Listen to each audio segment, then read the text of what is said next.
Assalamualaikum warahmatullahi wabarakatuh. Bismillahirrahmanirrahim. Alhamdulillahirrabbilalamin. Wassalatu wassalamu ala asyrafil anbiya'i wal mursalin Sayyidina wa maulana Muhammadin wa ala alihi wa sahbihi ajma'in. Amma ba'du. Kembali lagi kita ke pembelajaran pendidikan agama Islam dan budi pekerti, kelas 8 SMP Negeri 14 Banjarmasin. Sebelum memulai pembelajaran pada hari ini, mari bersama-sama kita berdoa. Semoga dimudahkan untuk memahami pembelajaran yang akan kita laksanakan hari ini, dan juga semoga kita semua selalu diberikan kesehatan oleh Allah Subhanahu wa taala. Amin ya rabbal alamin. Kembali kita meneruskan pembelajaran sebelumnya di bab 1, yakni tentang meyakini kitab-kitab Allah, mencintai Al-Qur'an. Yang mana sudah Bapak jelaskan kemarin, bab 1 ini berhubungan dengan rukun iman, yakni rukun iman yang ketiga, iman kepada kitab-kitab Allah. Kita lanjutkan untuk tentang isi kitab Taurat yang ada 10 larangan atau 10 pokok-pokok ajaran kitab Taurat. Maaf, bukan larangan tapi ajaran kitab Taurat ada 10, mulai dari perintah untuk mengesahkan Allah sampai dengan larangan mengambil hak orang lain. Kemudian kitab Zabur juga yang kemarin Bapak jelaskan berisikan tentang syair-syair yang memuji kepada keesaan Allah dan memuji kepada keindahan Allah Subhanahu wa taala. Karena Nabi Daud itu yang menerima kitab Zabur dikenal dengan nabi yang memiliki suara yang merdu dan suka melantunkan syair-syair. Kemudian juga ada kitab Injil yang berisikan ajaran pokok yang sama dengan kitab-kitab sebelumnya. Dan yang terakhir ada kitab Al-Quran. Nah, jadi kitab Al-Quran kita fokuskan itu turunkan di abad ke-7 kemarin, dalam kurun waktu dari tahun 611 Masehi sampai dengan 632 Masehi. Jadi ada 5 pokok isi daripada kitab Al-Quran. Itu yang pertama adalah akidah, yakni keyakinan, yakin terhadap hal-hal yang berkaitan seperti mengesahkan Allah Subhanahu wa taala dan meyakini malaikat Allah Subhanahu wa taala yang berhubungan dengan rukun iman. Yang kedua, Al-Quran berisikan tentang akhlak atau budi pekerti, yaitu berkaitan dengan pembinaan akhlak mulia dan menghindari akhlak tercela. Yang ketiga, ibadah, yakni yang berkaitan dengan tata cara beribadah seperti sholat, zakat, dan ibadah yang lainnya. Yang keempat, muamalah, yang berkaitan dengan tata cara berhubungan kepada sesama manusia atau yang biasa kita sebut dengan bersosial.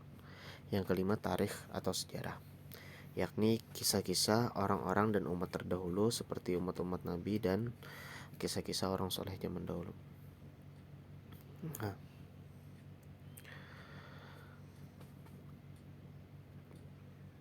yang pertama, kitab Allah itu sebagai petunjuk bagi umat manusia.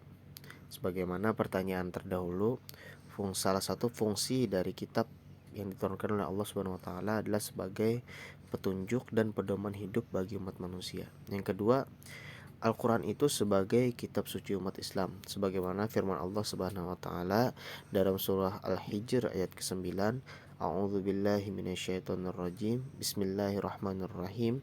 Inna nahnu nazzalna dzikra wa inna lahu lahafizun. Kata Allah Subhanahu wa taala, yang artinya sesungguhnya kamilah yang menurunkan Al-Quran dan pasti kami pula yang memeliharanya.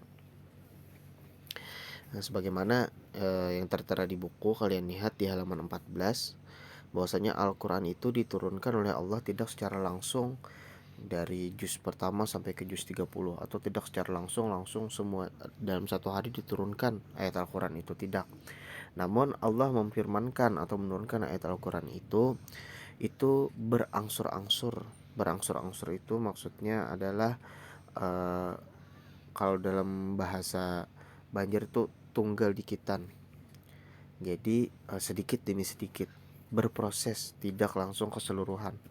Apakah Allah tidak bisa menurunkan Al-Quran untuk keseluruhan? Bisa. Namun Allah mengajarkan kita kepada kita itu sebuah proses. Nah, dalam untuk mencapai suatu hal. Makanya Al-Quran itu diturunkan Allah dalam rentang waktu 22 tahun, 2 bulan, 22 hari, atau kurang lebih 23 tahun. Kemudian Al-Quran juga itu berisikan 114 surah. Nah, sedangkan untuk ayatnya itu berbeda-beda. Ada yang mengatakan ayat Al-Quran itu sebanyak 6.666 ayat. Ada juga yang mengatakan 6.665 ayat. Jadi beda satu. Nah, beda satunya di mana? Ada sebagian ulama Qurra atau ulama Al-Quran yang mengatakan bahwa surah Al-Fatihah itu ayat pertamanya adalah Bismillahirrahmanirrahim. Sehingga uh, sehingga ayat Al-Quran digenap menjadi 6.666 ayat. Kenapa? Karena ulama tersebut mengatakan surah Al-Fatihah itu diawali dengan Bismillahirrahmanirrahim. Nah, sedangkan untuk ulama Qurra atau ulama Al-Quran yang mengatakan Al-Quran itu ada 6.665 ayat, itu karena mereka berpendapat bahwa awal surah Al-Fatihah, maksudnya ayat pertama surah Al-Fatihah itu dimulai dari Alhamdulillahirabbil alamin, bukan dari Bismillahirrahmanirrahim.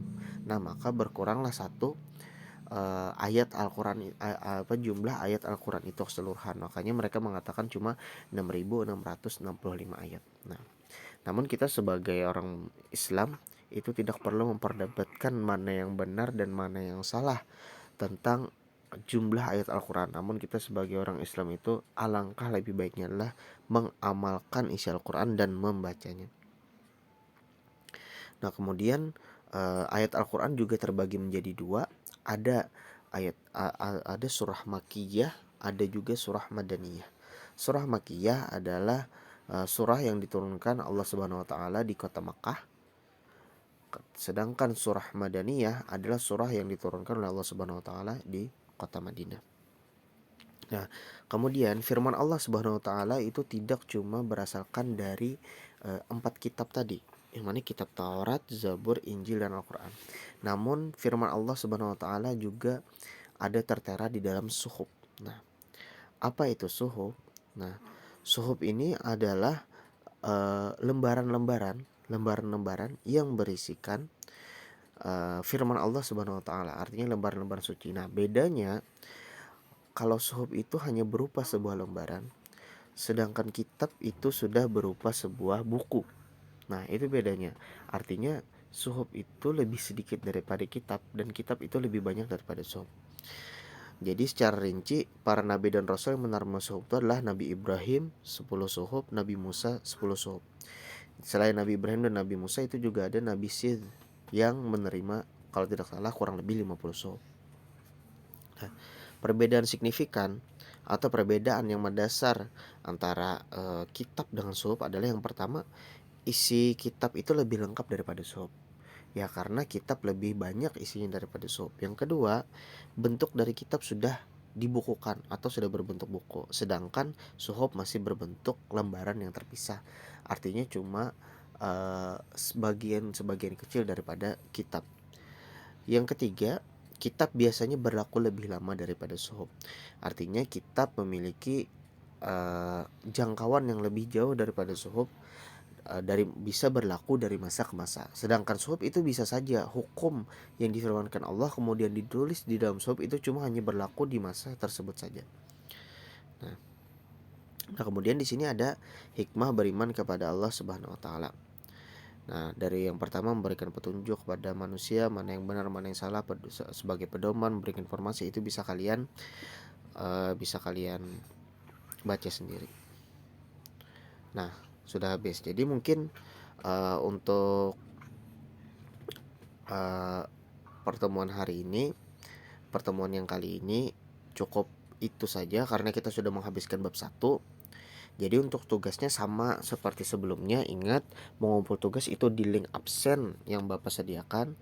Jadi apabila kalian cuma mengisi absen namun tidak mengupload tugas kalian, Jadi tugasnya kembali lagi ditulis di kertas atau ditulis di buku. Alangkah lebih baik ditulis di buku, kemudian dipoto dan diupload di link yang Bapak sediakan seperti biasa di grup.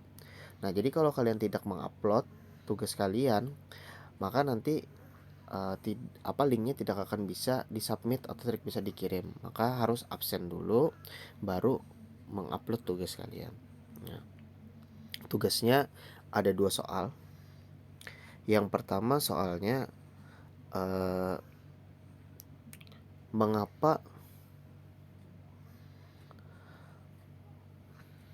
ada perbedaan antara jumlah ayat di dalam Al-Quran. Nah, tadi sudah Bapak jelaskan. Yang kedua, di sini ada kisah Luqman Al-Hakim. Bapak sengaja tidak membacakan kisahnya dan tidak menjelaskan kisahnya.